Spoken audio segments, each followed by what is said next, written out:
Sadashiva Samrambam Shankaracharya Madhyamam Asmadhyacharya Paryantam Vande Guru Paramparam Ishwaro Gurate Meti Multibeda Vibhagne Vyoma Vida Vyapta Dehaya Dakshinamurcha Namaha Sarva Vedanta Siddhanta Gocharam Tamagocharam Govindam Paramanandam Satguru Pranatosh Maham Om Shanti Shanti Shanti.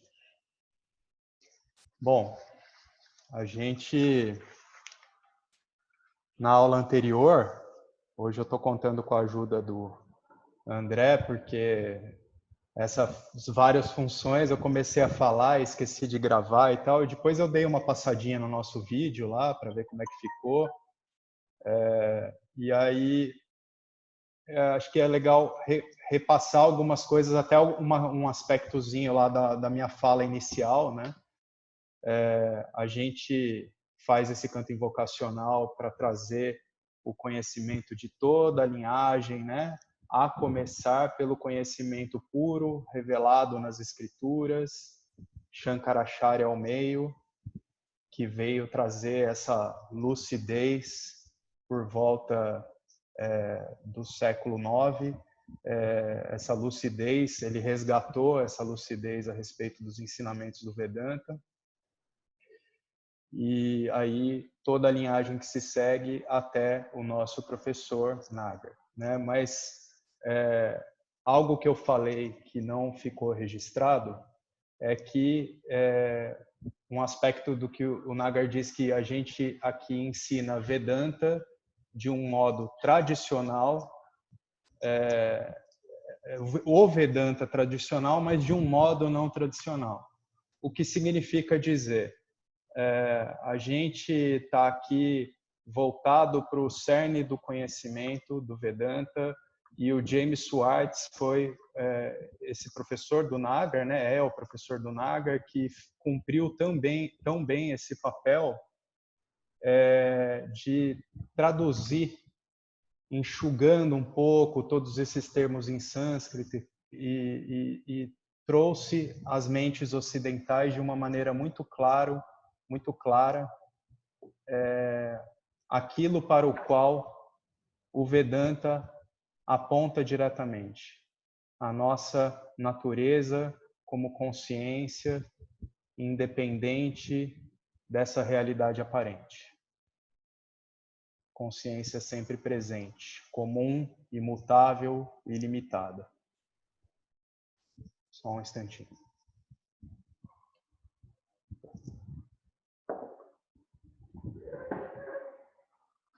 Bom,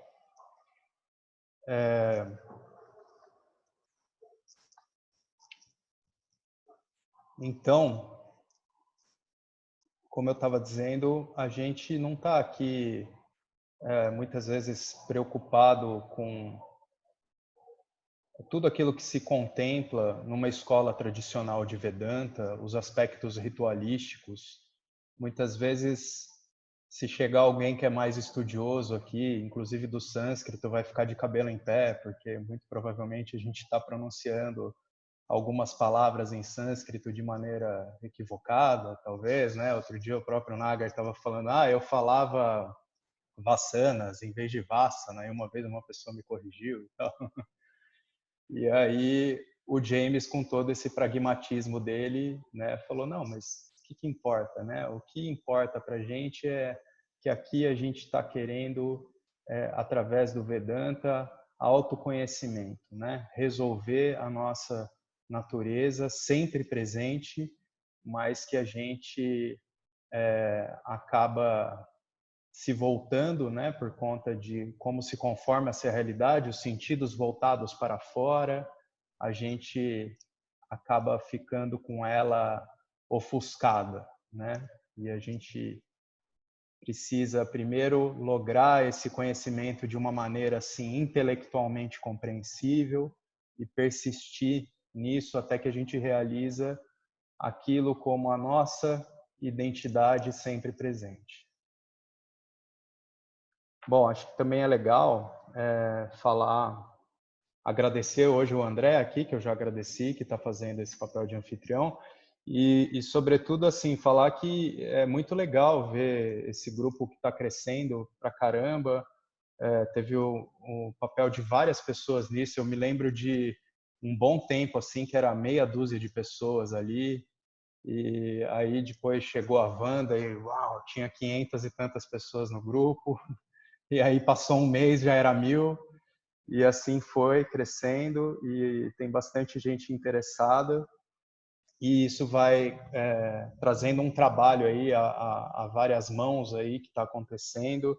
Então tem várias pessoas que estão contribuindo, mas nessa aula que a gente está tendo aqui, nesse encontro para estudo do livro A Essência da Iluminação, agradecer principalmente ao Rosalvo Per, que está fazendo esse trabalho de revisão da tradução, bastante cuidadoso, com o Nagar fazendo a revisão da revisão dele, né? É um prazer, viu, Fábio? É um prazer poder colaborar, pode ter certeza disso.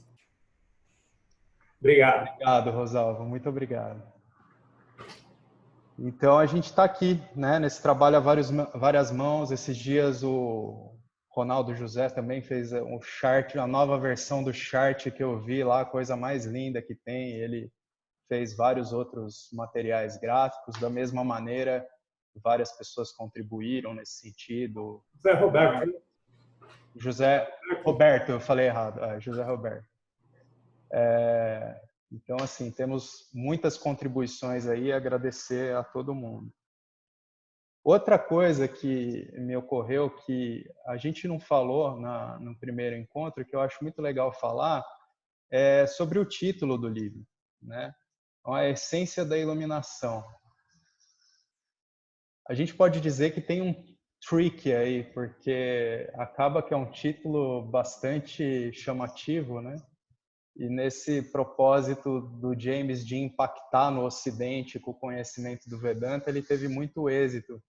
O título de um livro anterior, que era um conteúdo muito similar a esse, só um instantinho, que está tão seco aqui que a boca cola. Deixa eu virar esse ventilador da minha cara. Tinha um livro com um título similar, que era Como Obter a Iluminação, How to Attain Enlightenment. A gente olhar no mercado editorial esses livros que têm títulos assim do tipo Como Ficar Rico Pensando e coisas do tipo vendem muito bem, né? E aí ao longo do livro a gente vai ver que o James ele prefere resolver essa questão da iluminação falando muito mais em conhecimento e autorrealização, porque a iluminação é uma palavra que tem uma conotação muito experiencial, né? Embora ela venha de uma analogia que é muito apropriada, né? Porque a luz do conhecimento projetando, né? Permitindo a presença, a manifestação de todas as formas, né? Então, nada é conhecido sem que exista algo que ilumine, que traga a luz para que a gente tenha o conhecimento objetivo dessas aparências, né? Então, queria falar um pouquinho desse aspecto do título. Aí, outra coisa também que a gente falou, teve um comentário, se eu não me engano, foi do nosso amigo Roberto Aoki, que participou bastante do nosso primeiro encontro, e ele estava trazendo essa preocupação com ensinamentos avançados. E eu fiz uma reflexão sobre isso e assim, eu acho que isso não deve ser um motivo de preocupação, porque é da natureza das próprias escrituras, como elas são, elas trazerem um conhecimento assim do mais básico, aquilo que é próximo da nossa realidade objetiva, para a partir disso ir explicando e já apontar para aquilo que é a realização final que a gente quer conhecer, né? O autoconhecimento. Então, através de diversos aspectos, os Upanishads eles fazem isso. O próprio Bhagavad Gita, se a gente observar, conforme você vai compreendendo melhor o desenrolar desse épico, ele vai ficando como que se fosse cada vez mais repetitivo. Mas não é que é repetitivo, é que você está entendendo cada vez mais o objetivo final que as palavras do Gita apontam. Mas conforme você avança, você está entendendo esse objetivo final através de diversos aspectos da nossa experiência, né? Mais ou menos por aí. Então, a gente vai partir desses ensinamentos aqui que são tão próximos a gente, tratando da realidade dos objetos, né? Das experiências mais comuns conhecidas por nós, para apontar diretamente. Então, logo de início no livro, a gente de repente já avança para dizer, olha, os objetos não são reais, porque o que é real é a consciência que possibilita a existência de todos esses objetos. E todos os objetos têm como fundamento, como essência, essa consciência que somos, né? Mas a gente já vai dar esse salto ali pro auge daquilo que a gente quer alcançar a partir de ensinamentos muito básicos. Então, isso vai acontecer o tempo todo. A gente acaba contemplando ensinamentos mais avançados, mas a gente está sempre voltando para aquele, vamos dizer assim, beabá necessário para aqueles que estão sendo introduzidos ao Vedanta. Aí, eu dando uma passadinha no vídeo também, eu observei que em alguns momentos, para falar da nossa verdadeira natureza, usei uma palavra que me incomodou depois eu ouvindo, falando de aspecto. Esse aspecto que somos, que é sempre presente. E eu queria trazer aqui uma reparação que eu considero inapropriada. A gente tem que sempre buscar usar as palavras, por mais que as palavras elas nunca vão apontar da maneira mais adequada, elas nunca vão alcançar, abarcar de maneira completa o que é a consciência pura, original, mas a gente tem que sempre tentar usar as palavras mais apropriadas para apontar essa realidade sempre presente. Então, se escapar de novo aspecto por um mero vício de linguagem, mas dizer que, sobretudo, a gente está contemplando aqui aquilo que é além de todos os aspectos, além de todos os atributos da realidade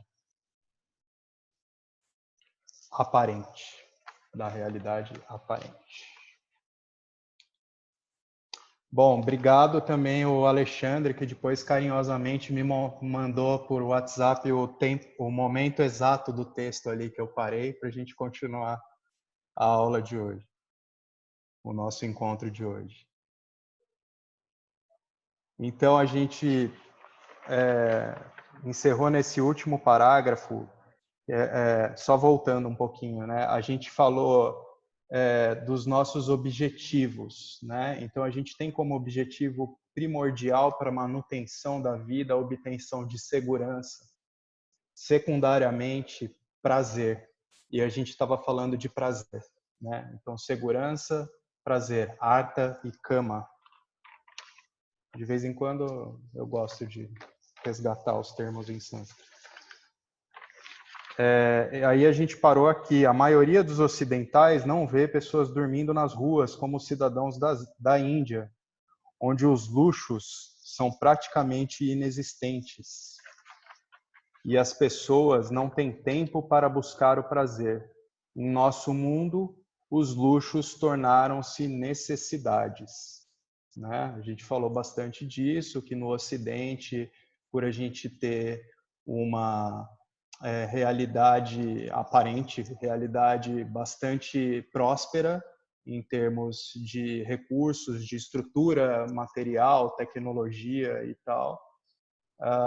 As pessoas, muitas delas, né, porque a gente também tem muita miséria no Ocidente, mas basicamente elas se sentem mais com menos necessidade de buscar aquelas coisas tão básicas e fundamentais para todo ser humano, né?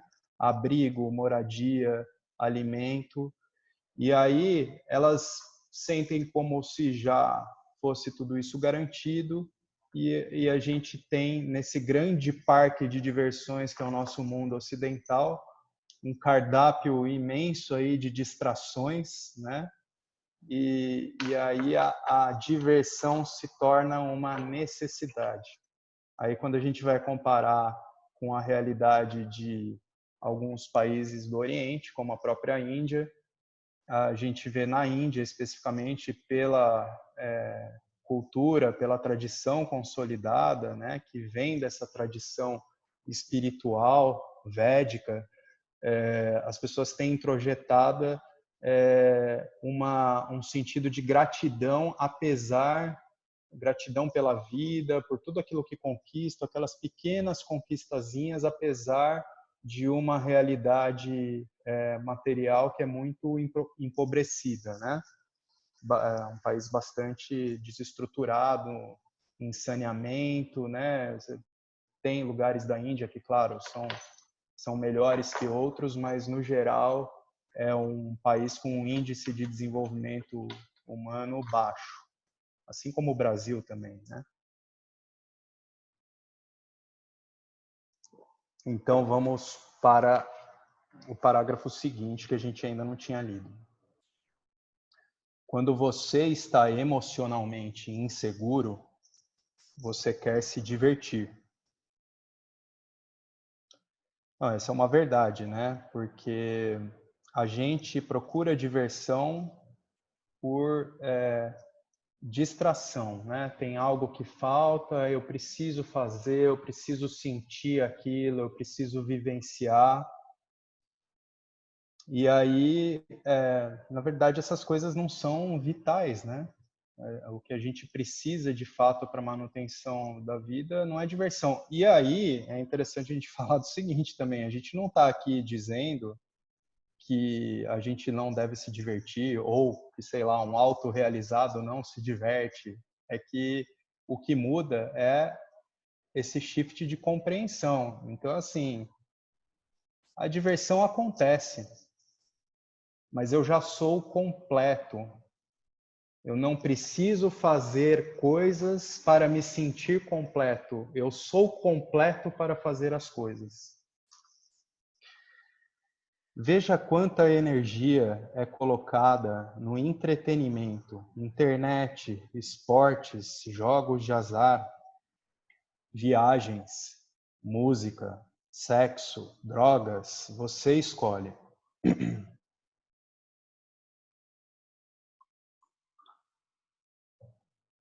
Nós realmente não precisamos dessas coisas, mas elas estão disponíveis. Então, nós as queremos. Bom, é aquilo que eu falei, essas coisas não são vitais, né? A gente procura, enfim, porque quando a gente sente que está tudo isso resolvido de fato, né? A segurança mínima que a gente precisa aí para se sentir tranquilo, aí a gente se sente incompleto em outros aspectos e a gente precisa buscar o prazer, mas não é vital. Então, por isso ele fala, nós realmente não precisamos dessas coisas. Sundari, a minha esposa, as chama de armas de distração em massa.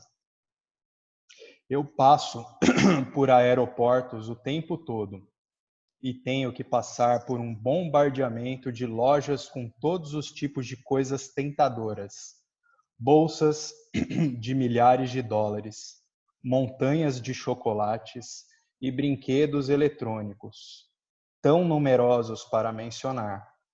Uma pessoa sã não precisa de nenhum desses itens. Ontem eu comprei uma pequena balança digital no aeroporto para pesar a minha bagagem, para que eu não fosse cobrado a mais por carregar meus luxos inúteis de um país para outro. O James sendo confessional aqui. Eles imprimiram um recibo de um minúsculo computador. Tá, não entendi a propósito dessa frase final, mas é interessante, né? Porque me ocorreu aqui nessa fala do James aqui que ele conta que ele compra uma balança digital. Então, quer dizer, ele compra um item que seria para ele pesar a balança, para ele poder comprar até um certo limite, e acaba que a balança é um item a mais que ele está levando embora e que no final das contas vai ser mais um item inútil na vida dele, né? O prazer não é um objetivo que conduz à felicidade, porque os momentos de prazer requerem 3 fatores que nem sempre estão disponíveis. Um objeto capaz de dar prazer. Às vezes, eu estou em uma bela paisagem natural, mas eu estou cercado por mosquitos.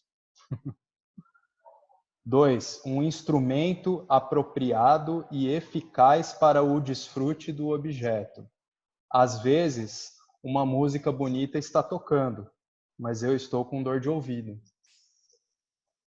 E 3, a presença do estado de espírito adequado para o prazer.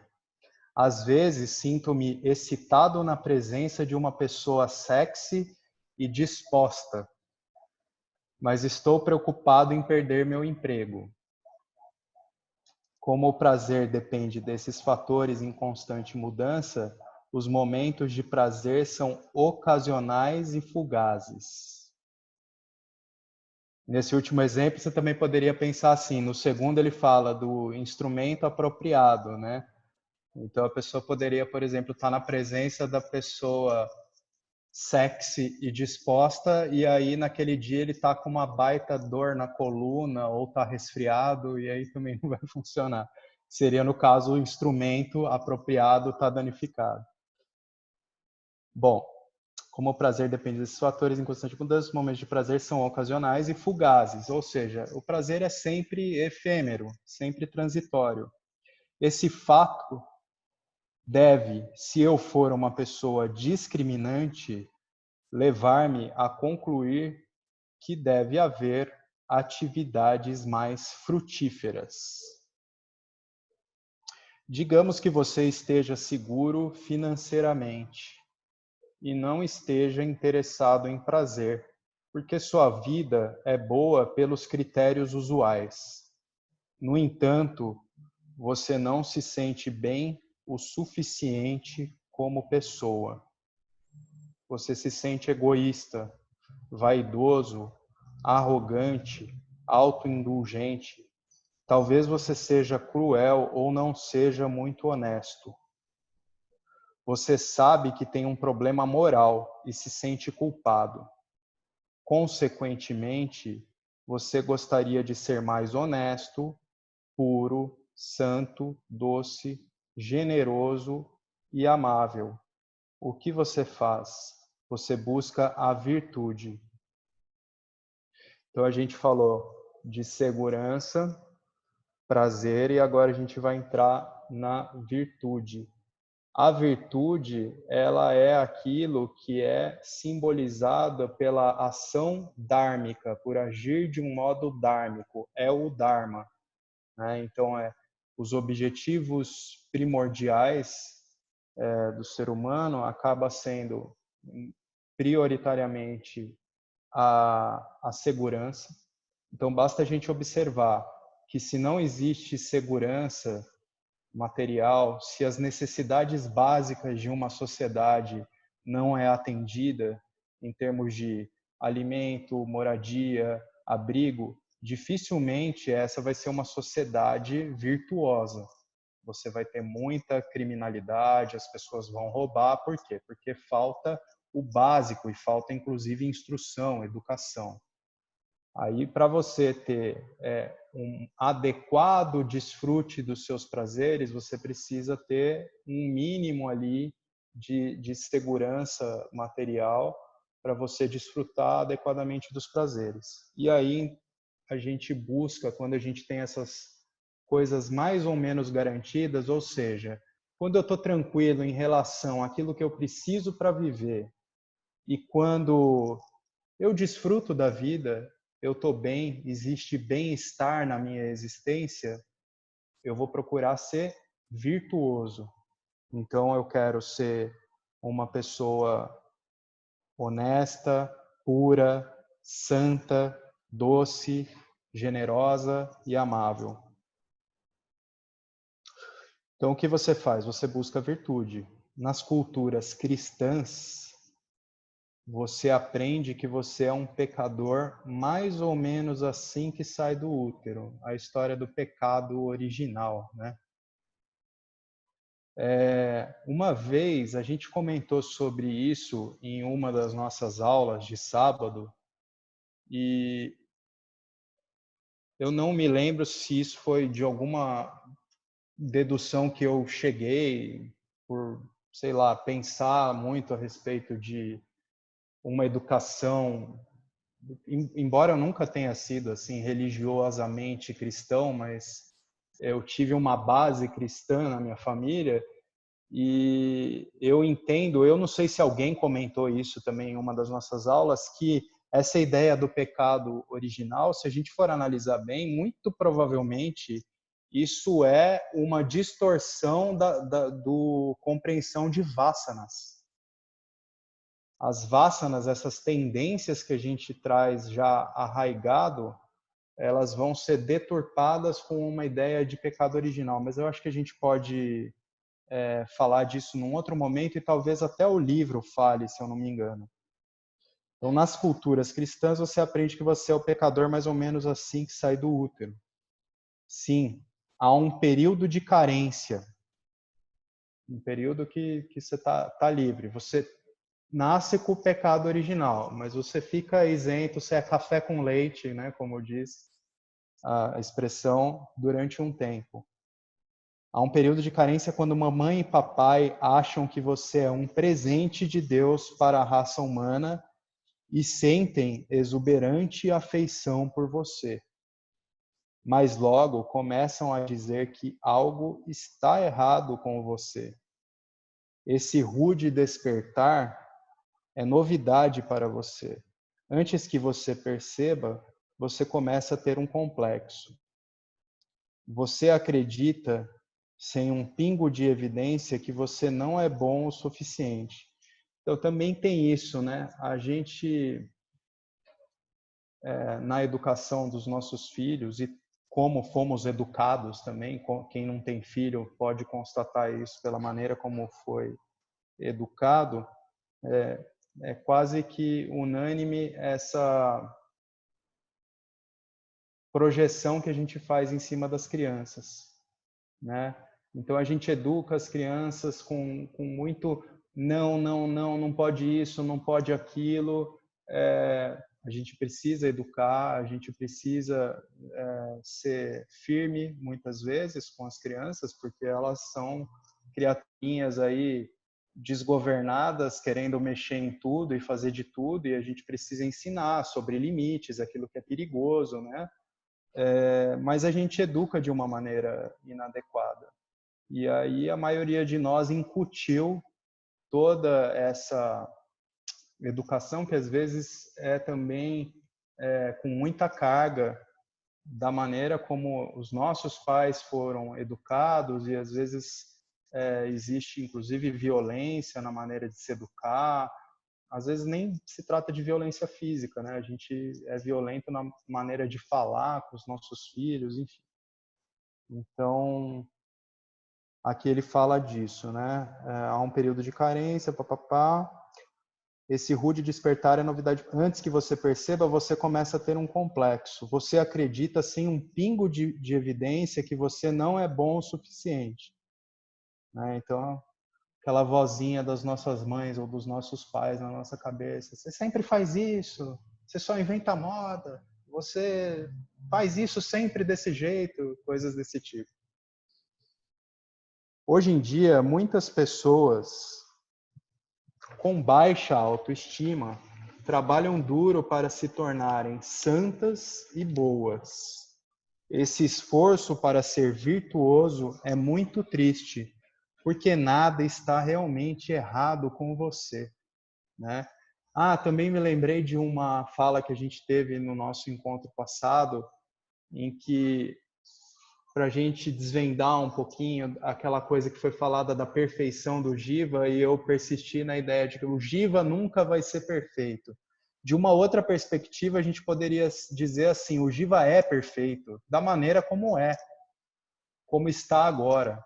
Tudo o que é está perfeito, porque é, como está acontecendo agora, e por nenhuma outra razão. Esse esforço para ser virtuoso é muito triste, porque nada está errado, realmente errado com você. Essa culpa cristã, ela não vai se aplicar no Vedanta. A gente vai desenrolar e a gente vê que não vai funcionar no Vedanta. Algumas pessoas se sentem fracas. Só um instantinho. Achei aqui. Algumas pessoas se sentem fracas e partem em busca de poder. Elas tendem a tornar a vida dos outros miserável, porque elas se sentem miseráveis por dentro. As pessoas querem muitas outras coisas, mas a última que vou mencionar é a fama ou o reconhecimento. Veja só, esse objetivo da virtude, ele acaba também nos forçando a projeções sobre um ideal de virtude que você tem que atingir, que são perseguidas como qualquer outro objeto e que acabam sendo também motivo de muito sofrimento, né? Então você tem que fazer aquilo que você faz de uma maneira impecável, ou você tem que ser o cara inovador, ou você tem que ter fama, né? O reconhecimento de muitas pessoas. Você se sente pequeno, né? Porque no fundo é isso, a pessoa se sente inadequada. Você se sente pequeno e sem importância, porque há uma pessoa pequena dentro de você, uma criança interior que nunca cresceu, uma pessoa pequena que quer ser notada e apreciada. Então, você se torna uma praga carente, sempre buscando atenção. Você desenvolve estratégias sofisticadas para fazer as pessoas te perceberem. Essa analogia com crianças é sempre muito apropriado, porque se por um lado as crianças elas têm uma pureza e uma inocência, quem tem filhos, especialmente você aí que tem uma menina de 8 anos e um menino de 4 anos, deve saber que quando eles querem aquilo que eles querem, eles vão elaborar os dramas mais inimagináveis possíveis para fazer você cair na deles, ficar compadecido, ficar com dó, para você dar aquilo que eles querem para eles. Não há necessidade de discutir todas as atividades humanas. Estas são as básicas. Tudo se destina a fazer você se sentir adequado, pleno, completo, feliz e livre. Vamos ver se elas funcionam. Chegamos agora a um ponto muito importante em nossa primeira investigação. Algo em você não gostará do que vem a seguir, mas tente levar isso em conta. Examine a lógica com cuidado. Não entender o próximo ensinamento pode desqualificá-lo para a iluminação. A felicidade existe. Todo mundo se sente feliz por 1 minuto ou 2, 1 hora, 1 semana ou 1 mês. Isso prova que a felicidade existe. Mas de onde vem isso? Olha só que interessante a resposta que ele dá para essa pergunta. tudo bem, a felicidade existe momentaneamente, né? Então, se você se sente feliz aí por um mês, porque você está vivendo o grande romance da sua vida, aquela pessoa que você encontrou e você fala, esse é o amor da minha vida, as coisas mudam. Você viveu essa felicidade por um tempo e depois ela deixa de existir. E aí isso diz respeito ao quê? Então seria a felicidade, tem uma resposta que está implícita aí nessa pergunta e nessa resposta. Então ela está implícita, ela está subjacente. A gente vive momentos de felicidade e depois deixa de viver essa felicidade, porque essa felicidade existe, talvez como algo que está sempre ali, mas que a gente, em alguns momentos, deixa de percebê-la, e em outros momentos a gente percebe e vive essa felicidade. Ela está nos objetos. Quando você consegue o que quer, você se sente livre, feliz e pleno. Isso significa que o sentimento de felicidade, plenitude, completude, liberdade vem do objeto. Você não persegue as coisas para se tornar infeliz.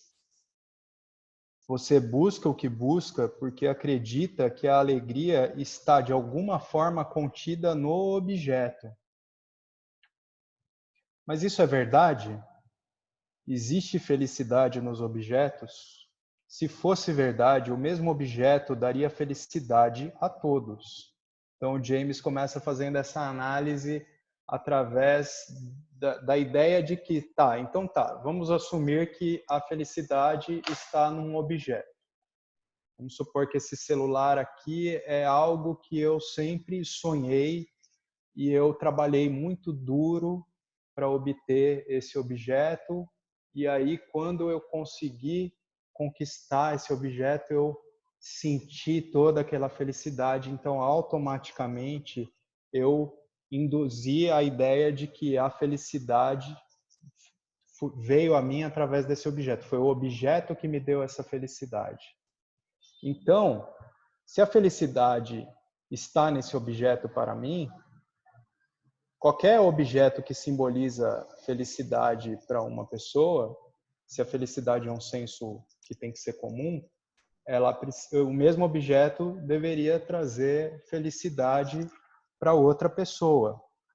E aí ele vai trazer esse exemplo. Uma vovó que tricota meias e gorros de lã para seus netos não vai curtir bungee jump. Você pode ver a avó em pé na beira de uma ponte com cordas elásticas presas às pernas. Outro dia eu até vi uma reportagem de uma senhorinha lá de uns 80, quase 90 anos que ela queria pular de paraquedas e ela pulou. Mas isso é exceção à regra. E quão feliz estaria seu neto adolescente que adora saltar de pontes tricotando meias? Talvez também tenha uma exceção aí, deve ter algum adolescente que, tipo, sei lá, surge uma moda na internet de tricotar e aí alguns vão gostar e vão começar a tricotar, mas isso também seria exceção. Via de regra, né, na adolescência você está interessado em experimentar o mundo, em fazer loucuras, em viver grandes paixões e por aí vai. Se os objetos são a fonte da alegria, é razoável perseguir as coisas no mundo. Vamos analisar a situação e ver onde está a alegria. Então, primeiro, a gente já desmistificou a ideia de que a felicidade não deve estar em objetos, em primeiro lugar, porque se um objeto traz felicidade, esse objeto é símbolo de felicidade, eu dou esse objeto para você e ele vai te fazer feliz também.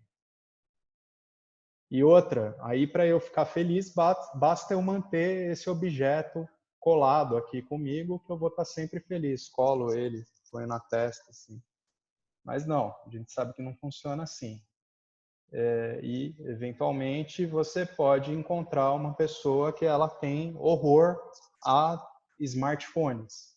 Não, nunca quero ter um negócio desse, eu odeio tal. Então, a mesma coisa, flores, né? Eu gosto de flores, mas eu posso, de repente, presentear uma pessoa com flores e ela tem alergia. Então, as flores nunca vão ser motivo de felicidade para essa pessoa.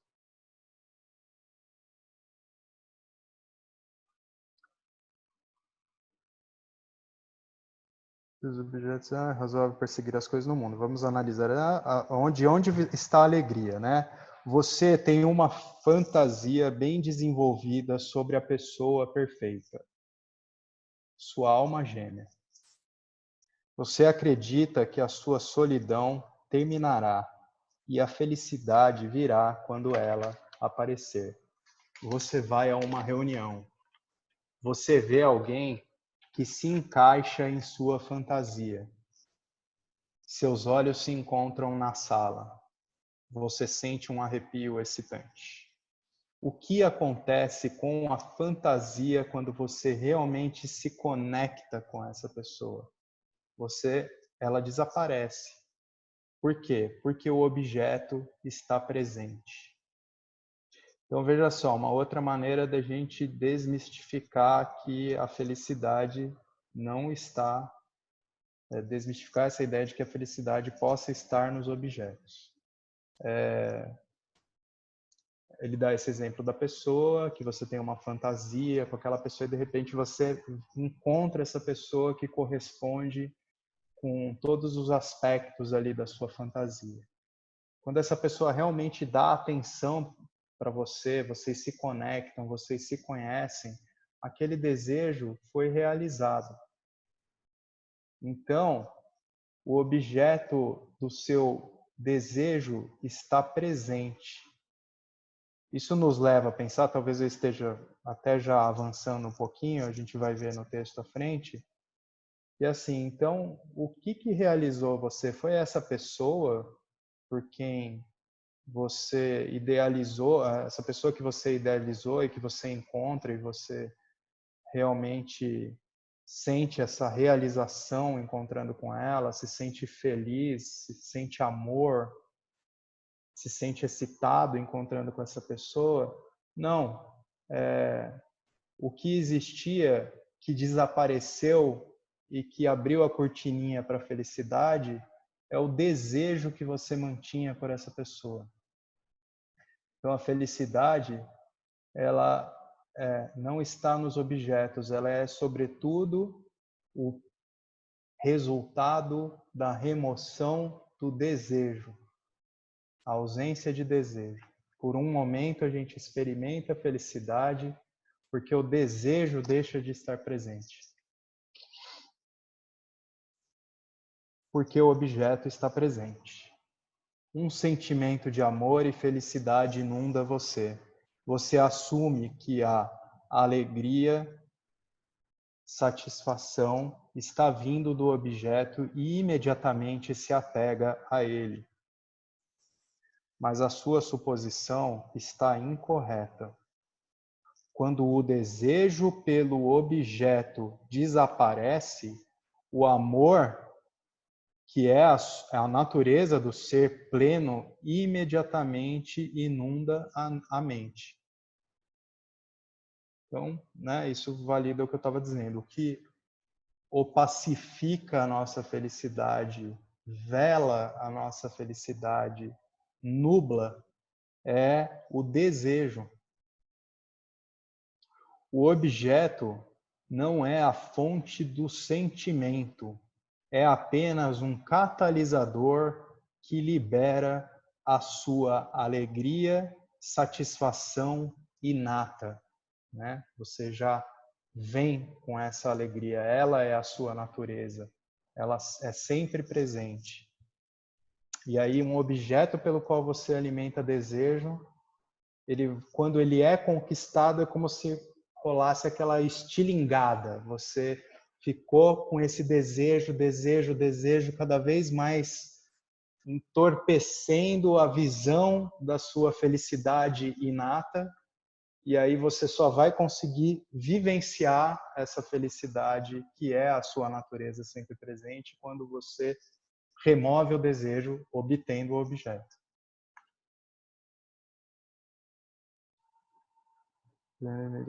O objeto não é a fonte do sentimento, é apenas o catalisador. A única conclusão razoável que posso tirar me leva a perguntar: se a felicidade / amor é a minha natureza, por que estou procurando em objetos? Alguém quer dar uma resposta para essa pergunta? Se você... Alguém abriu o microfone? Então, parece, né, Fábio? Parece que o objeto, ele aparece como um trabalho da mente, porque atrás do trabalho da mente, ou juntamente com a mente, vem o desejo. Então, quando o objeto catalisa aquilo, é como se ele aperta um botão e fala assim, nossa, que sublimação que eu estou sentindo, né? Então, esse tipo de sublimação, se você, no caso, você está beijando a sua namorada, aí você dá um beijo, você fecha os olhos, você não está olhando ela, você perde o contato com ela, você entra em contato com uma outra coisa que você nem sabe o que é, você não consegue decifrar. Então, isso começa a mostrar que existe alguma natureza que ela pode ter sido catalisada por um desejo, né, por um objeto, mas é que existe alguma essência dentro de você que parece que já começa a gostar dessas coisas, independente das coisas existirem, né? Então, só a existência do objeto, como você falou bem, não, esse celular aqui, ó, eu adoro esse celular, ele me causou um prazer. Você dá o celular para outra pessoa, esse celular para mim não serve para nada, ele é antiquado, eu já tenho coisa melhor. Então, o que acontece? Aquele objeto, junto com o seu desejo, que pode ser muito grande, ele também não vai valer nada. Então, o que vale é alguma coisa pessoal, interna, que já está clamando por essa bem-aventurança. Isso eu acho que começa a dizer o seguinte, parece que eu tenho alegria interna, né? Sim. Então, ele começa a mostrar, parece que eu já tenho essa alegria. Porque quando eu sinto aquilo, quando eu fecho os olhos e sinto um gosto, o gosto foi embora, mas eu começo a sentir um pouquinho aquilo. Aí depois, como vai embora, eu falo, como é que eu faço para sentir aquilo de novo? Aí você fica procurando um gosto vermelho, um gosto amarelo, um gosto azul.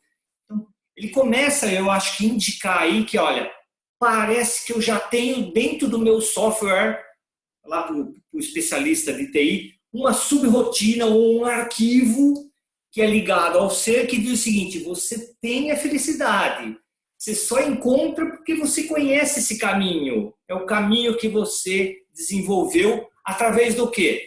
Pode ser das suas vássanas, pode ser de... Assim. O que o Carlos também escreveu aqui, por ignorância, né, da pergunta, por que estou procurando em objetos? Por ignorância de que de que já sou o ser. Ok. E também um comentário que eu ia fazer em cima do que você falou, André. Tem algo que é pessoal, como você falou, que nos atrai para determinados tipos de experiência. Isso é pessoal. Vou fechar o microfone do Reginaldo, por favor. Então,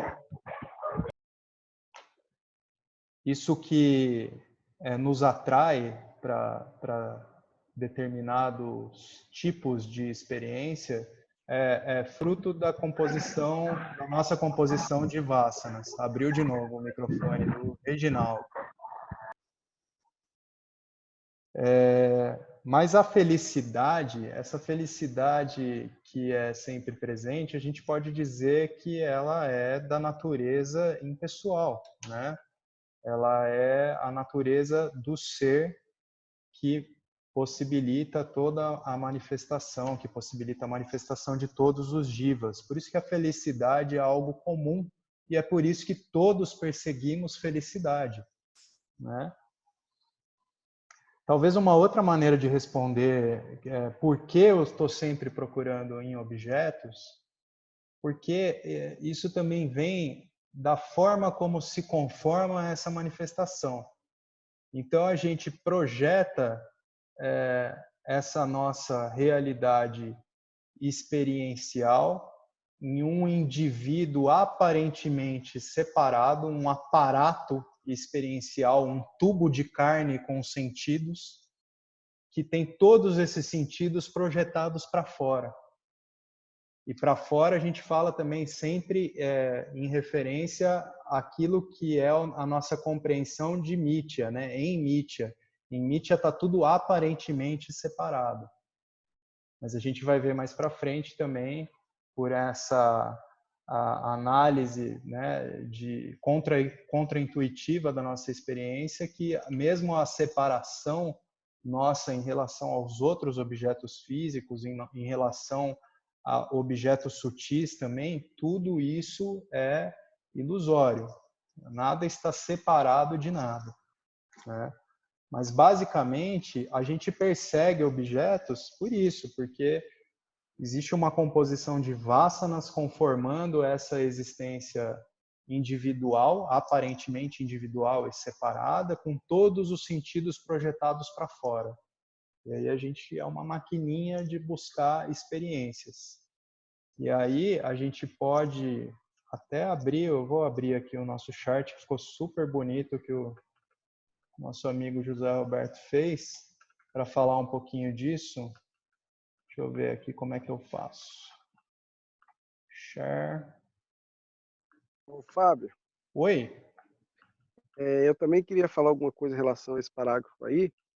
Ok. E pelo que eu entendi, a gente procura essa felicidade nos objetos porque essa é a única forma que o Jiva, em estado de ignorância, tem para poder acionar essa felicidade que está dentro dele. É como se fosse um botão que eu apertasse e essa felicidade inerente dentro da minha consciência jorrasse na mente. É como se Sim, fosse um atalho. sim. A gente se depara com experiências que, surpreendentemente, algumas vezes a gente tem essa oportunidade de se surpreender com felicidade, uma experiência completamente nova e que trouxe felicidade. Então,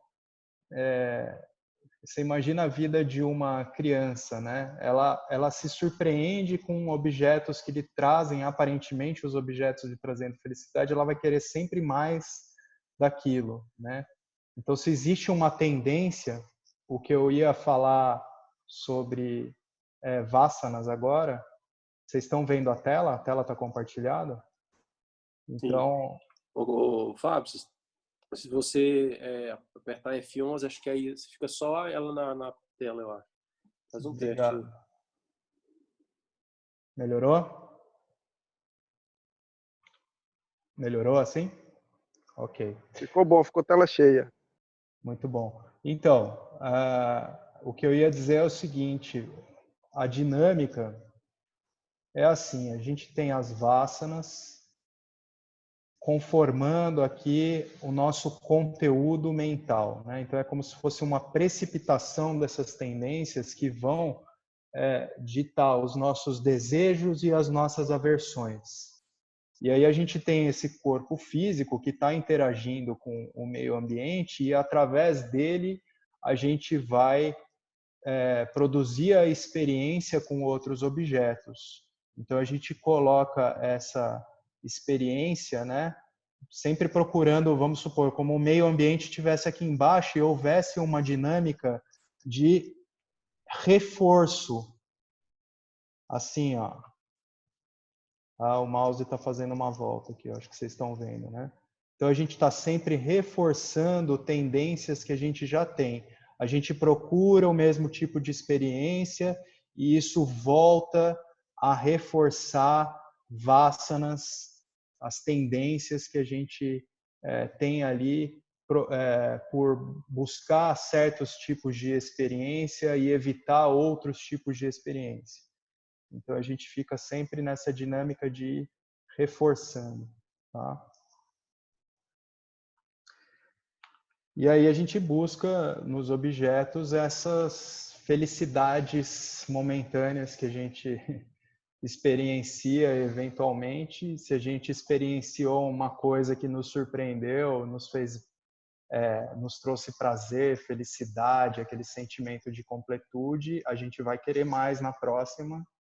se possível, por mais tempo e um pouquinho diferente, e com mais temperos. E a gente vai buscando cada vez mais. Mas em alguns tipos de experiência a gente vai ver que isso nunca funciona. Mas vamos chegar lá. Bom, onde eu estava mesmo? Você não pode aceitar esse fato agora. Se você não pode aceitar esse fato agora, ainda podemos ensiná-lo. Vamos aceitar sua alegação de que a felicidade está nos objetos. Então, vamos supor que tem um sujeito que está insistindo, não, eu não acredito no que você está falando. A felicidade está nos objetos. Eu tenho um carro na garagem que eu dei tudo de mim para comprar esse carro porque eu sonhei por 20 anos com esse carro e eu sempre quis e ele me faz muito feliz.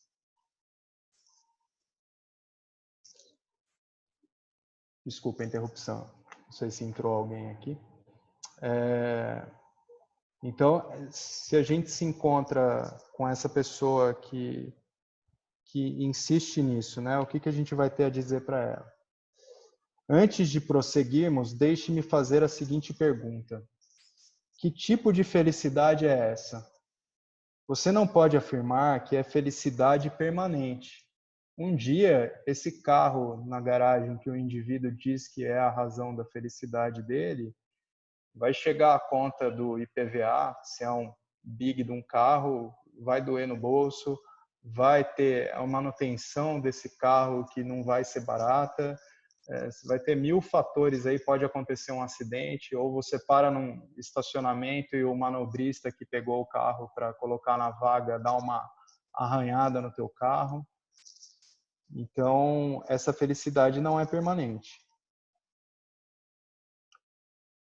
Ele faz a pergunta, né? Que tipo de felicidade é essa? Você não pode afirmar que ela é permanente. Quando a experiência termina, a sua sensação de incompletude retorna e você tenta se reconectar com o mesmo objeto.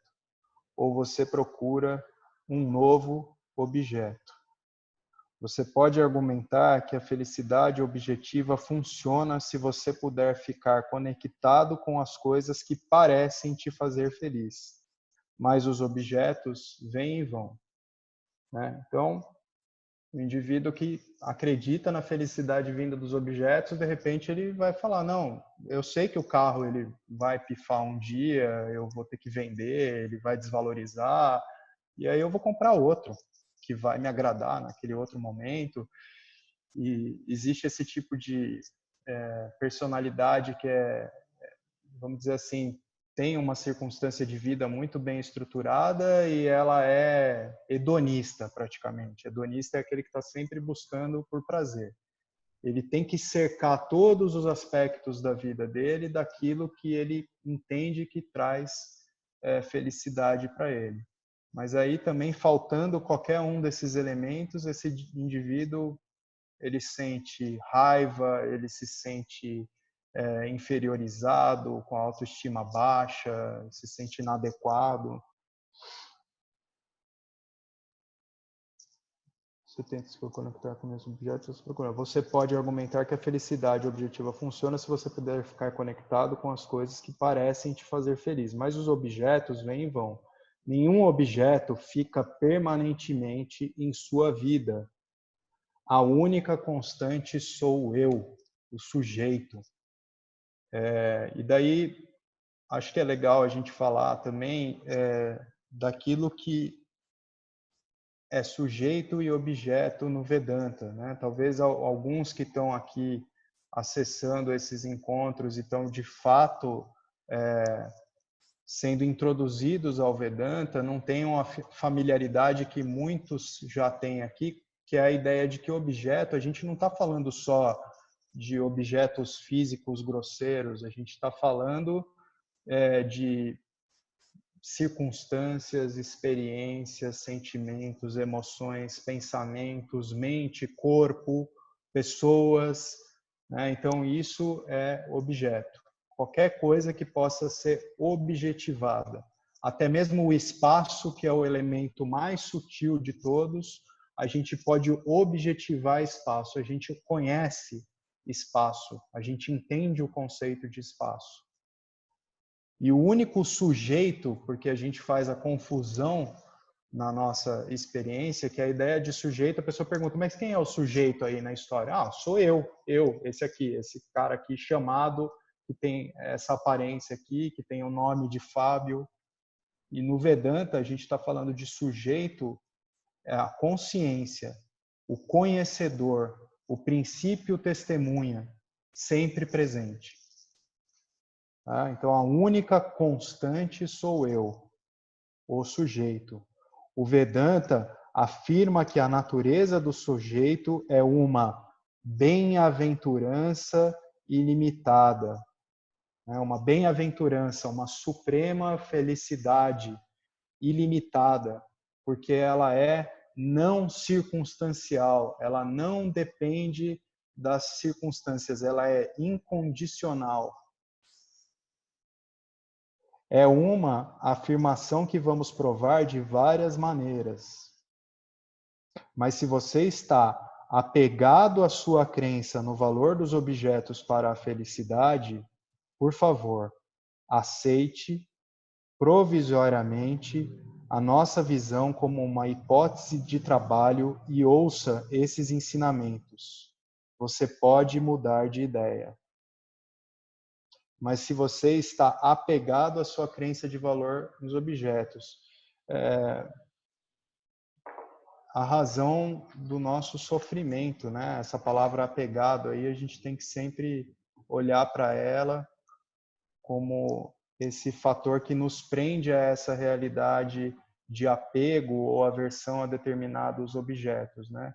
A gente desenvolve apego a determinados objetos e a gente tem às vezes repulsa a determinadas experiências, o que é como se fosse uma forma reversa de apego, uma forma inversa de apego às nossas experiências, a determinados tipos de experiência.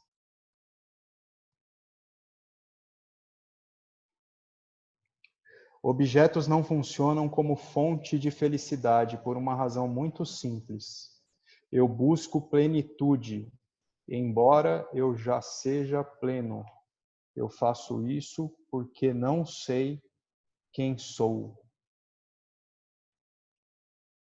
Isso também diz muito a respeito dos nossos sentidos projetados para fora, né?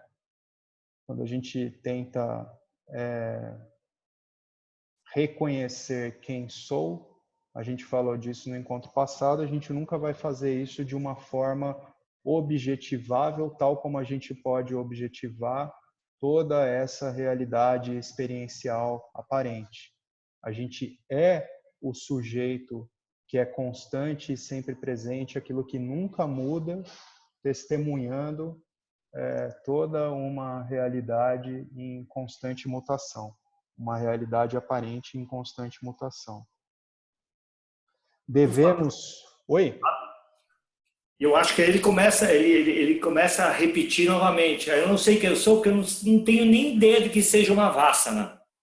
Como eu não sei o que é Vassana, eu não sei o que é ser. Eu não me conheço. Eu não sei o que é o meu corpo causal, o que tem lá nas Vassanas. Eu não sei por que eu tenho essa Vassana. Eu não sei porque eu sei que existe uma tal de felicidade porque está no meu íntimo, refletido lá no corpo sutil. Eu sei que existe alguma coisa. Então, essa eu acho que é a ignorância original. Uhum. Porque eu não reconheço, não é que eu não sei que eu não sei. Eu sei que existe uma tal de felicidade porque eu começo a sentir alguma coisa. Então, eu não me conheço porque eu não sei que existe um corpo de Vassanas, eu não sei o que é, como que se dá essa migração, essa transferência, esse contato, essa reflexão do ser. Como eu também não sei o que é ser, então tudo para mim é busca de felicidade. Então, a incógnita, como falou o Marcos também, e como falou, a ignorância é realmente uma nuvem poderosa. Ela é tão poderosa que coisa simples. Então você fala, poxa vida, eu tenho que aprender isso, eu tenho que aprender aquilo. Não, você tem que desatar os nós do novelo. Sim. E aí, André, obrigado pela tua fala.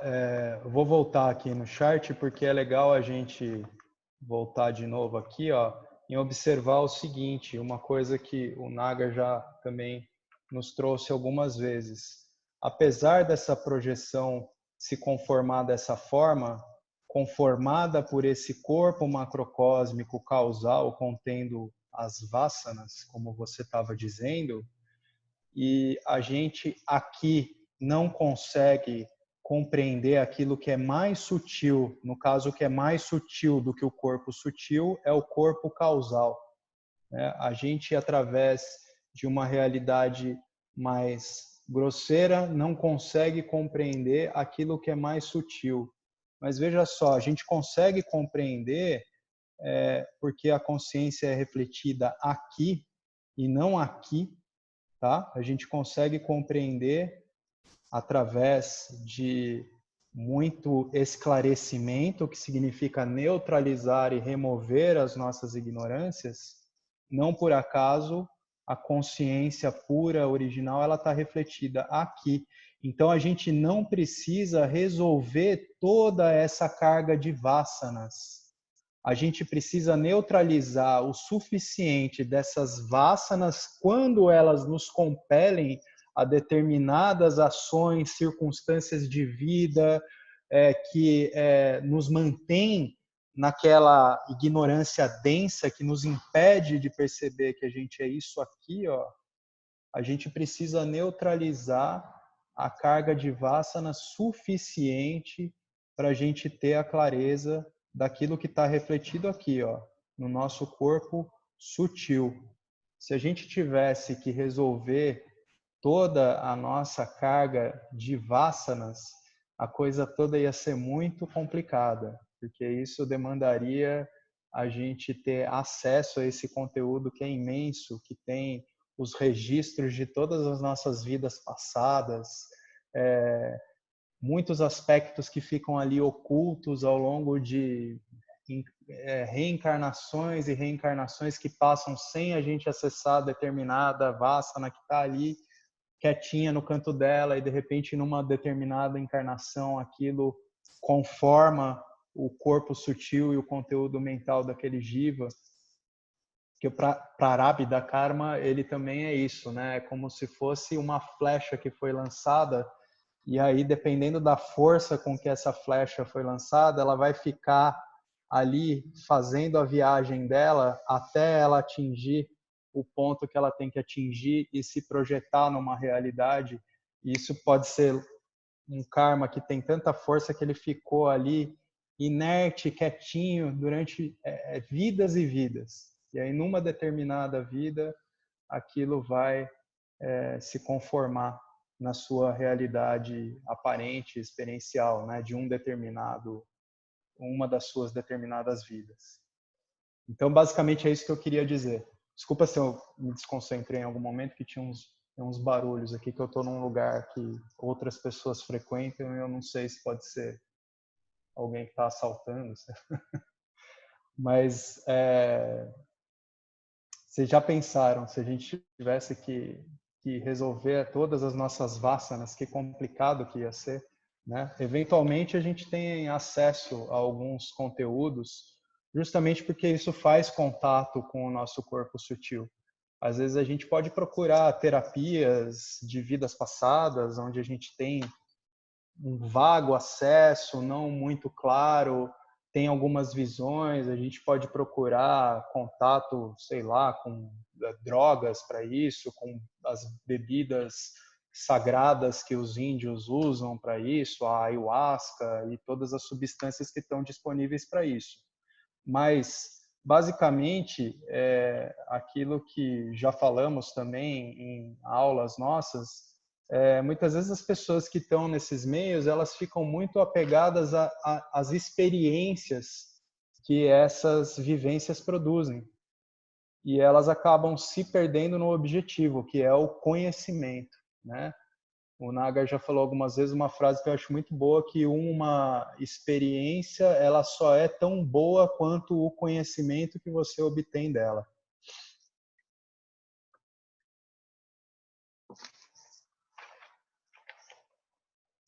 Vamos lá. Mas se você está apegado à sua crença, tal, eu parei aqui, objetos não funcionam como fonte de felicidade por uma razão muito simples. Foi aqui, né? Eu busco plenitude, embora eu já seja pleno, eu faço isso porque não sei quem eu sou. Devemos considerar mais um fato triste sobre os objetos. Você não se livra da busca quando obtém o que deseja, porque o esforço que foi feito para obter o objeto é necessário para mantê-lo. Pois é, né? A busca pela felicidade nos objetos é um esforço sem trégua. Então, é aquilo que eu estava falando, o sujeito lá que acredita muito que é o carrão dele na garagem que trouxe felicidade para ele, porque ele quis muito aquilo por muito tempo, trabalhou, conquistou, nenhum problema com isso, ok?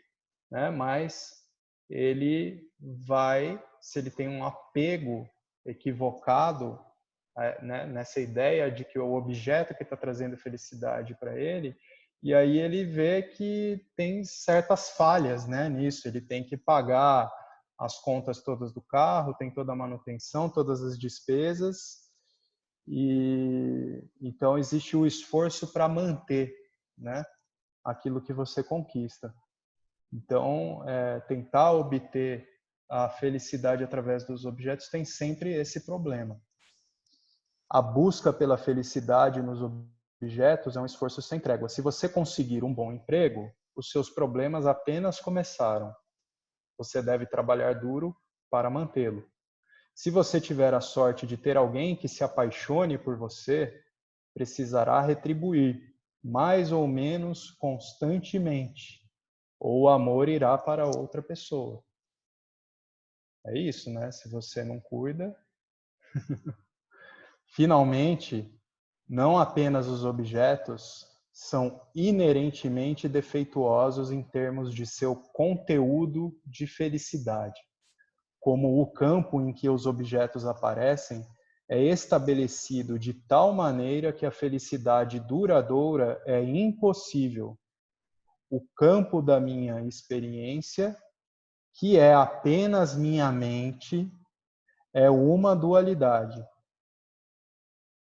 Então, primeiro ele fala aqui, que os objetos aparecem estabelecidos de tal maneira que a felicidade duradoura é impossível. Isso aqui está claro, a gente já falou bastante sobre isso, porque é a natureza dessa realidade aparente objetiva. Está tudo se transformando o tempo todo, os objetos podem estar presentes num momento, não estão presentes em outro, objetos que se desgastam com o tempo, a nossa realidade física tem um declínio depois de uma certa idade, a gente morre, né? Você foi aquele bebezinho que pesava 3 quilos quando nasceu e agora é esse grandão aí que pesa mais de 80, né? Então, é isso, a realidade em constante transformação, né? E do bebezinho para esse bebezão grandão que está aí agora, existe algo que você reconhece como a sua existência sempre presente, né? Todos nós temos a capacidade de compreender isso, mas a gente precisa persistir para, de fato, lograr isso como a nossa identidade. O campo da minha experiência, que é apenas minha mente, é uma dualidade. Então, veja só, essa frase eu acho que ele vai explorar mais para frente, mas a experiência, ela está ocorrendo sempre na mente. A gente está se vendo aqui nesse encontro e aí vocês podem dizer, tá, mas você está aí em Ubatuba, no litoral norte de São Paulo, o nosso amigo Carlos está lá nos Açores, mas na verdade vocês estão vendo uma imagem na mente de vocês. A gente vai ter toda a exploração aí a respeito dessa realidade aparentemente real, né? Essa realidade aparente dos objetos, né? Basicamente, quando a gente olha um objeto, a gente está vendo luz refletida. Quando a gente toca uma coisa, a gente não está realmente tocando, a gente está sentindo a repulsão dos elétrons, a gente pode dizer assim. E aí a gente vai chegando mais perto até a gente chegar nessa realidade que é completamente insubstancial na realidade intratômica, né? De uma perspectiva aqui nossa, a gente pode dizer, ó, você está flutuando na cadeira que você está sentado, porque os elétrons que estão na superfície das suas nádegas não estão sendo, como é que diz? Repelidos pelos elétrons na superfície do assento da cadeira. Então a gente pode ficar elucubrando todas essas ideias que fazem a gente perceber que de fato, às vezes a partir mesmo dessas elucubrações iniciais, que é muito frágil essa realidade objetiva que a gente tende a acreditar tanto nela como real. O campo da minha experiência que é apenas a minha mente. Então toda a experiência ela só está acontecendo na mente.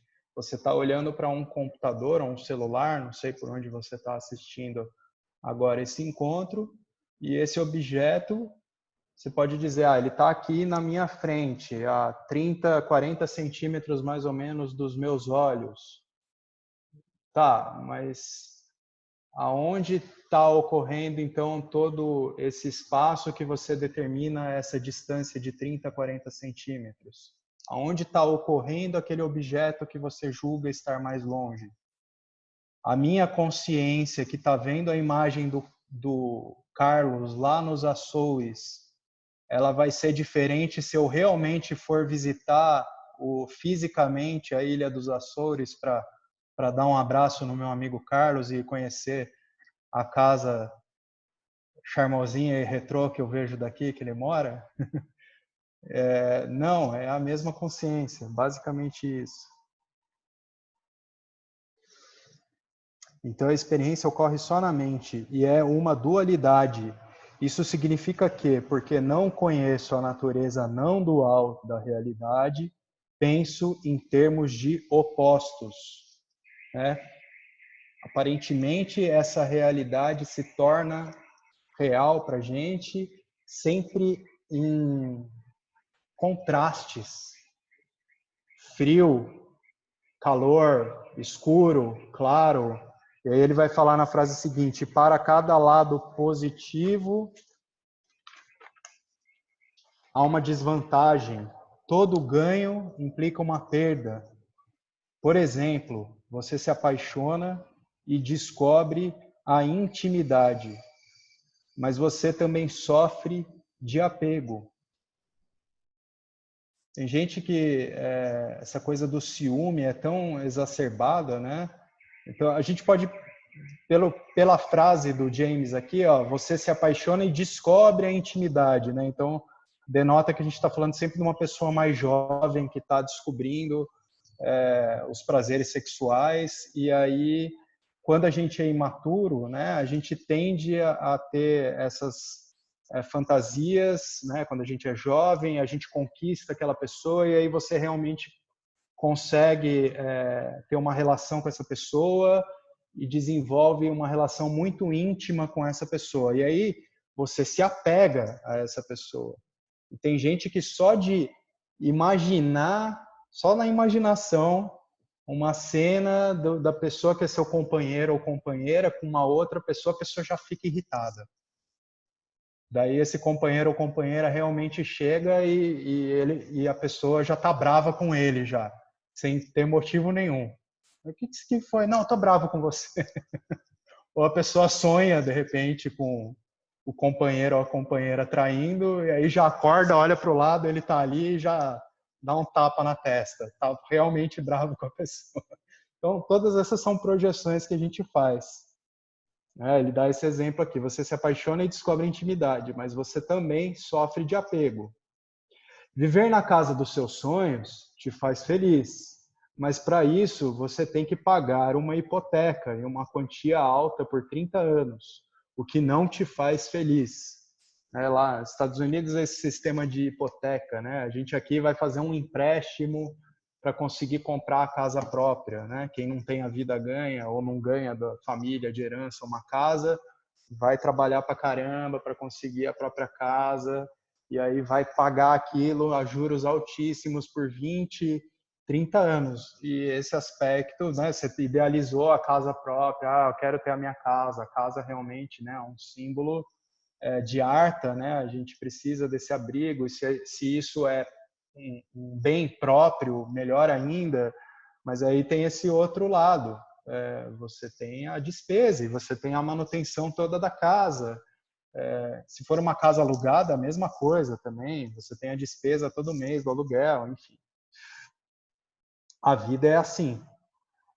Não há como vencer o sistema e obter apenas o lado positivo das experiências da vida. Como diz o poeta, a vida é alegria e tristeza entrelaçadas. Não sei de qual poeta ele está falando, mas, enfim, tem muita música, muita poesia que vai tratar desse mesmo tema, né? E aqui, ó, é um jogo de soma zero. A gente sempre fala disso nas nossas aulas de sábado, né? A vida é um jogo de soma zero. Então, é isso. Para cada conquista existe um revés. Para cada momento de felicidade haverá outro de angústia, de infelicidade, de agonia. A vida é essa constante montanha russa, né, de altos e baixos. A vida é assim, não há como vencer o sistema e obter apenas o lado positivo das experiências. Tem gente que tenta, né? Aquele exemplo dos hedonistas que eu estava falando para vocês, né? A pessoa já é muito abastada. A gente vê muito, o Nagar até falou isso na nossa aula, acho que do último sábado, né? Muito comum você ver quem tem uma grande herança e aí chega a geração seguinte já ficou sem nada. Porque essas pessoas que receberam essa grande herança, eles só quiseram desfrutar e está sempre cercado somente de momentos de prazer, né? E o trabalho nem sempre é prazeroso. Aí muitas vezes essa pessoa que é herdeira não quer trabalhar, só quer curtir a vida, e aí esse patrimônio todo vai indo embora. Definição de um objeto. Estamos às 9h28, vamos falar um pouquinho sobre definição de um objeto. Se alguém tiver algum comentário ou pergunta. Definição de um objeto. Um objeto é qualquer coisa diferente de mim, o sujeito. A gente falou disso. Meu corpo aparece como um objeto em mim. Olha só, né? Não aparece para mim. Tudo está em mim. A consciência que permeia, vivifica toda essa realidade aparente. Meus sentimentos aparecem em mim e são conhecidos por mim. Eles também são objetos, assim como meus pensamentos, crenças e opiniões. Absolutamente tudo o que eu experiencio é um objeto, incluindo o passado, o presente e o futuro. A experiência em si é um objeto conhecido por mim. Por favor, não esqueça essa definição, porque é a essência da autoinvestigação. Você precisará disso até o final de sua investigação. E além, é a base da prática que te libertará. Durante esse texto, até aqui, essa palavra prática se encaixa muito bem no desenvolvimento. A gente falou do aspecto da importância... Só um instantinho, deixa eu tirar o F11 aqui da tela. A gente falou bastante do aspecto de ouvir abertamente, sem trazer as nossas crenças pregressas, os nossos conceitos, né, para compreender Vedanta. Ouvir com uma mente aberta, né? Essa simbologia de ouvir também na própria conformação dos nossos órgãos sensoriais, né? Aquela história, a gente tem 2 ouvidos e uma boca. E aí ainda assim, os ouvidos eles só cumprem a função de ouvir, né? E a boca tem mais de uma função. A gente fala, mas também se alimenta, né? Tem outras funções. O ouvido são 2 e é só para ouvir. É a única função que ele cumpre. É claro que isso não é uma limitação, né? Porque vamos supor, a gente não está aqui dizendo que alguém com um aparato sensorial da audição prejudicado não pode aprender Vedanta. A gente vai encontrar os meios para todas as pessoas que possam aprender, aprendam Vedanta. Então, esse aspecto, a palavrinha em sânscrito é Shravana, né? Aí depois a gente falou brevemente sobre contemplação. Depois que a gente ouve adequadamente, a gente vai praticar a contemplação desses ensinamentos. A gente vai ficar na constante reflexão sobre eles. Manana. E aí ele traz aqui por último, para a gente ter com muita clareza, porque é fundamental para a prática, essa definição de objeto, sujeito e objeto, porque essa dualidade fundamental é você sujeito, consciência pura, original, permeando, vivificando todos os seus jivas, inclusive esse jiva pelo qual você tem essa experiência em particular. E essa definição de objeto, como desde os físicos grosseiros até os mais sutis, é muito importante para a nossa prática, porque essa prática ela é fundamentalmente discriminação, sujeito-objeto. Além do que a gente vai entender mais adiante sobre Karma e Yoga, a gente precisa exercitar essa constante discriminação, Satya, Mithya, né? Aquilo que é verdadeiro, e aí o conceito de verdade, do que é real, é aquilo que é sempre presente, imutável, daquilo que é temporal, limitado, Mithya. A gente pratica essa constante distinção do sujeito e dos objetos que aparecem para mim, incluindo o meu corpo, a minha mente, todos os objetos, né? Pensamentos, emoções, sentimentos. Então, por isso ele fala aqui que é a base da prática que te libertará, essa constante discriminação. Ele traz atenção para a gente ter muito claro essa definição de objeto do Vedanta. Eu não sou um objeto. Se algo é conhecido por mim, ele não pode ser eu. Objetos físicos, pensamentos, emoções e minhas experiências no mundo são objetos conhecidos por mim, o sujeito. Eu estou separado dos objetos? Uma pergunta. Vamos aprofundar nossa investigação. Onde eu termino e os objetos começam? Existe uma separação? Se existe, que tipo de separação é essa? Se você analisar a percepção, verá que os objetos não estão realmente separados do sujeito, eu. Essa discriminação, ela é muito importante para todos aqueles que estão fazendo esse exercício de introdução, de compreender os apontamentos do Vedanta. E a gente estava falando até por esse aspecto de fazer esse desemaranhar esse aspecto que os sentidos produzem para a gente em relação aos objetos, conferindo aos objetos uma realidade muito que a gente confere como realidade mesmo, como real, a gente começa a fazer esse desemaranhado. A gente falou um pouquinho, até dei os exemplos, de qualquer objeto que a gente vê é luz refletida, ou a gente não toca nada de fato, né? Se existe que tipo de separação. Se você analisar a percepção, verá que os objetos não estão exatamente, realmente separados do sujeito eu. A luz atinge objetos e viaja através dos olhos. E a experiência e o conhecimento do objeto acontecem na mente. O conhecimento do objeto é verdadeiro para o objeto. Se um cachorro está andando na sua frente, você não vê um gato.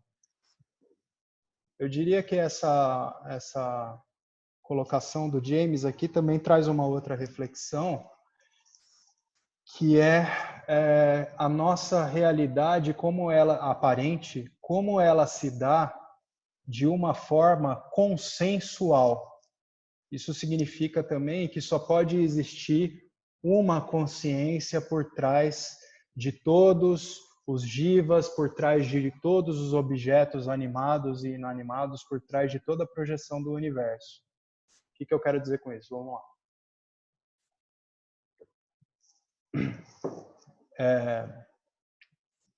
Com qualquer pessoa do mundo que eu encontrar, se a gente está no mesmo lugar e se depara com um cachorro, como foi o exemplo dado aqui, a gente pode até ter nomes diferentes para o cachorro, pela questão da língua, pode ter compreensões diferentes de um cachorro, a gente pode ter amor por cachorro, o outro tem aversão por cachorro, odeia cachorro, tem medo, mas para essas duas pessoas nessa cena, aquilo é um cachorro. Se você vê uma cadeira, você pode ter uma ideia um pouquinho diferente de como deve ser uma cadeira, mas para duas pessoas que estão vendo uma cadeira na mesma sala, elas estão vendo a mesma cadeira. Então essa realidade, ela é projetada também de uma maneira consensual. Isso é muito importante também para a gente contemplar,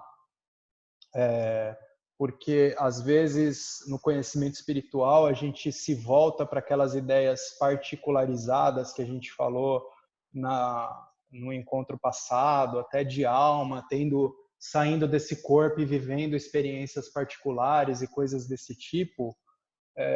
Embora possam haver realidades mais sutis que a nossa, realidades aparentes que possam ser vivenciadas e que são mais sutis do que a nossa, só pode haver um aspecto que é comum a todas essas realidades, né? Das mais sutis às mais grosseiras. Tá? Então, enfim, me bateu essa reflexão aqui quando ele fala do cachorro, de que é feita a experiência do cachorro. Se um cachorro está andando na sua frente, você não vê um gato. Do que é feita a experiência do cachorro? Ele está lá fazendo aquele desemaranhado da realidade dos objetos através dos sentidos, né? Do que é feita, ela é feita de sua mente, um instrumento da percepção. A mente tomou a forma do cachorro. O cachorro está ocorrendo na sua mente. Você toca o cachorro, faz um carinho no cachorro, sente se o cachorro tem os pelos fofinhos e tal, se ele é aquele cachorro com um bafão fedorento, todos os seus sentidos vão integrar a sua experiência em relação àquele cachorro.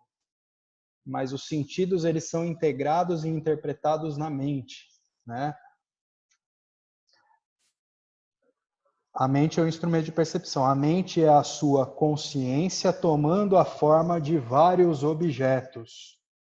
Ela pode saber qualquer coisa porque é sem forma e sem limites. Se você pensar sobre a experiência do cachorro, você pode ver que, do ponto de vista experiencial, o cachorro está realmente na sua mente e não fora caminhando na rua. Até a gente observa em experimentos que nem são tão recentes assim de neurociência, né? Começou a haver em laboratório cada vez mais essa experiência através com aparatos ali que só podem alcançar aquilo que é relativo ao aparato, né? Que fique bem claro.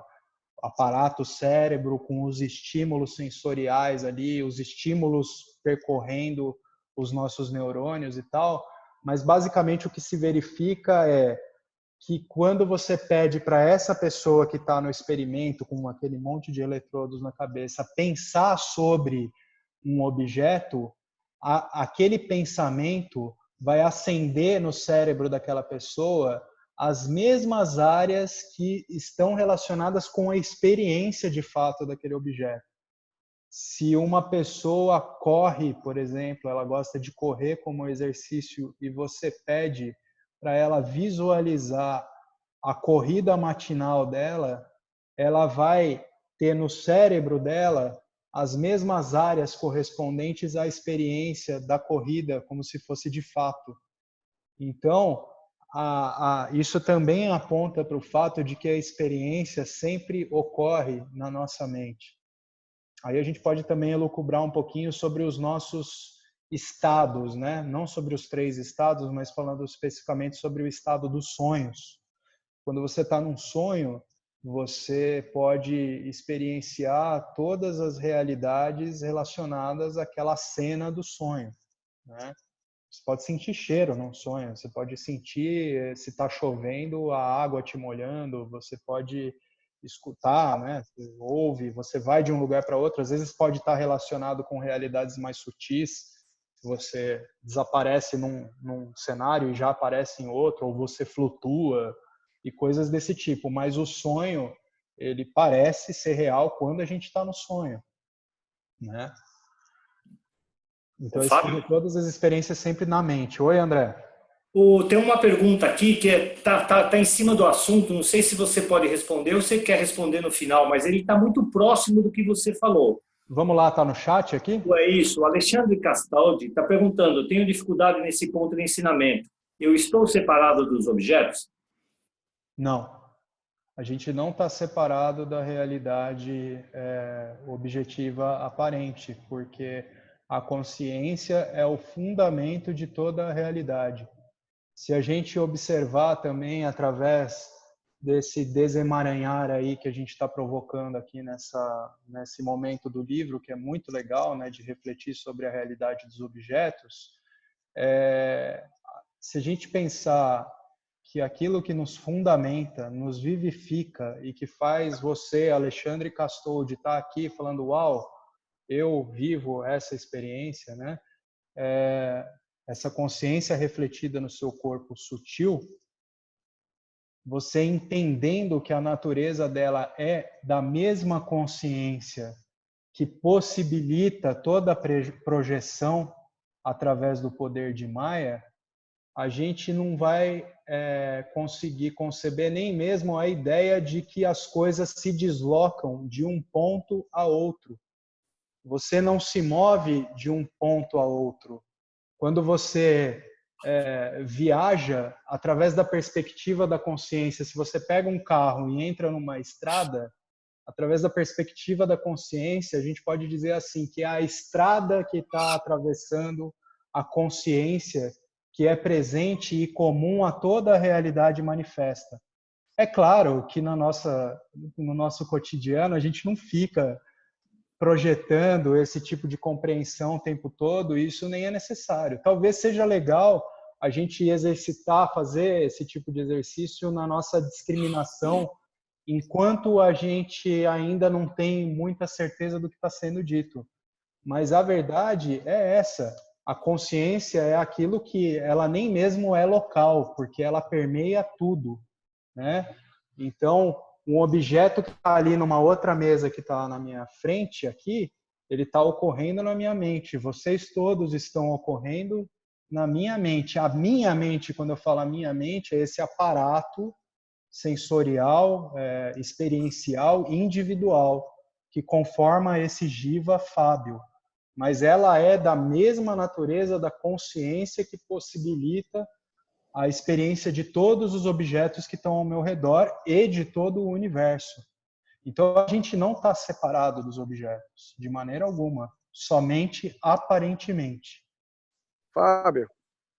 Oi, Marcos. Eu queria fazer uma colocação aí, talvez até para ajudar um pouco o Alexandre. Uhum. E eu uso a analogia do sonho para entender mais ou menos assim. Esse estado aqui de vigília é como se fosse o sonho macro, comparado com o nosso sonho individual quando você está dormindo. Então, eu faço a seguinte analogia, para a gente entender essa lógica de que você não está separado dos objetos. Uhum. Quando você, que é uma consciência refletida, né, como o Fábio, deita na sua cama e dorme, tem um sonho normal, né, está em um ambiente normal.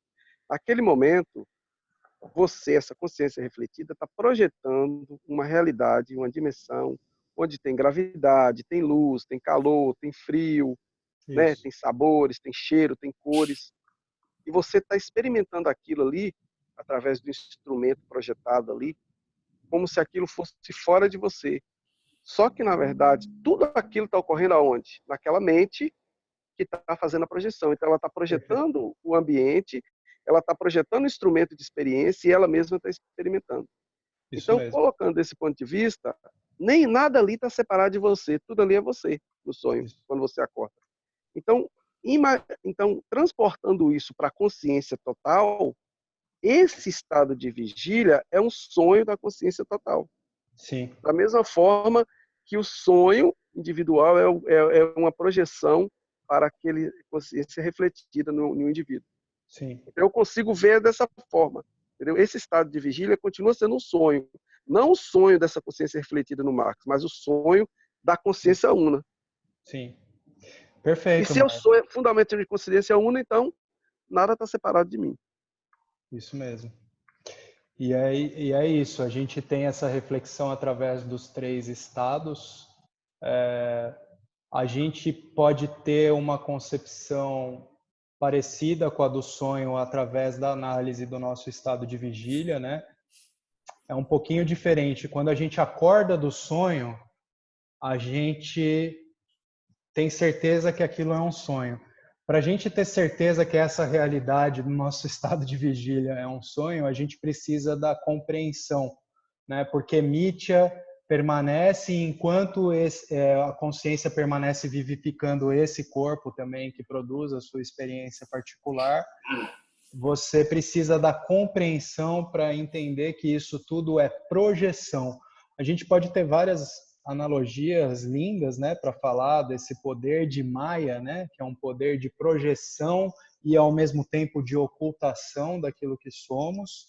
A gente pode fazer uma analogia através dos sonhos, através da miragem no deserto, mas é basicamente isso, é tudo uma projeção, né? O Alexandre escreveu aqui: no estado de vigília, estou de pijama, andando como um sonâmbulo. Mas e aí, Alexandre, deu para dar uma clareada nessa questão aí, dessa dificuldade da separação, da ilusão de a gente estar separado dos objetos? Não sei se ele está sem áudio. Bom, oi, Alexandre. Boa noite a todos. Num Boa noite. primeiro momento, eu até consigo entender. Uhum. Não é uma coisa que ainda, numa expressão popular, essa ficha não caiu ainda. Consigo compreender, sim. A pedra não furou, né, Alexandre? Exatamente. A água mole em pedra dura, tanto bate até que fura. Com certeza, com o tempo, né, isso vai ficar melhor esclarecido. Com certeza vamos voltar nesse assunto em um outro momento. Tá? A gente vai ver isso muitas vezes, com certeza. A analogia que o Marcos citou aí é muito esclarecedora, eu já tinha ouvido ela, mas ainda não furou a pedra ainda. Tá? Mas tranquilo, num primeiro momento está esclarecedor e em outra oportunidade, com certeza, voltaremos a esse tópico aí. Aproveitando a analogia do Marcos, eu me lembrei que eu fazia uma concepção que era assim, ó. Quando eu comecei a entender, então se trata tudo de apenas conhecimento e a gente precisa trabalhar essa distinção e vai trabalhar ao longo do tempo entre experiência e conhecimento. Mas falando dos 3 estados novamente, né? Eu me lembrei de experiências que eu tinha com sonhos, e talvez isso já tenha acontecido com alguns de vocês, de repente você está num sonho, e aí dentro do sonho você se toca que você está sonhando. E o sonho não termina, você continua vivenciando o sonho, mas aí você continua vivendo o sonho sabendo que você está sonhando. Então, para aquele que vive um sofrimento, por exemplo, vamos pensar assim, então no sonho você está sendo perseguido e existe uma grande ansiedade em cima daquilo. E aí você tem que ficar se escondendo e corre de um lugar para outro e você ouve passos correndo atrás de você e aí você corre para outro lugar e tal. E de repente, dentro desse sonho, você entende que você está sonhando. E aí o que acontece? É um sonho. E aí você relaxa. Então, no estado de vigília, se trata, acho que essa analogia é muito boa para a gente fazer uma distinção entre experiência e conhecimento. Você sabe que você está sonhando. E esse saber, ele vai cada vez mais se conformando e produzindo liberação em relação às circunstâncias. Alguém escreveu aqui, e de acordo quando se torna muito mal por... não entendi. Fala pra gente, Carlos, que eu acho que teve um erro de digitação aqui. Muitas vezes acontece, estou num sonho e sei que é um sonho e acontecia muito mais quando era miúdo. Sonhava com touros. E quando o touro me apegava, disse, bem, vou acordar que é melhor. Bum! E acordava mesmo. Você até determina a hora de acordar, né? Fala, deixa eu sair fora daqui que tá muito tenso. Muito bom. Legal. Tem mais questões, pessoal, que vocês queiram trazer, comentários? A gente pode, então, fazer o Purnamada? Vamos lá, então? Om Purnamada Purnamidam Purnamudachyate Purnasya Purnamadaya Purnameva Vashishyate.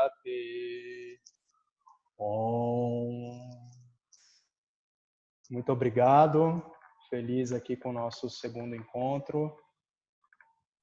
Então, isso aí. Até a próxima terça, próximo sábado, na verdade, né? Com o Naga, que vai lá de Tiruvannamalai. Ele vai dar a nossa próxima aula. A gente se vê lá. Obrigado, pessoal. Boa noite a todos. Boa noite. Se quiser, pode encerrar a gravação aí, André. Encerrando, stop. Right.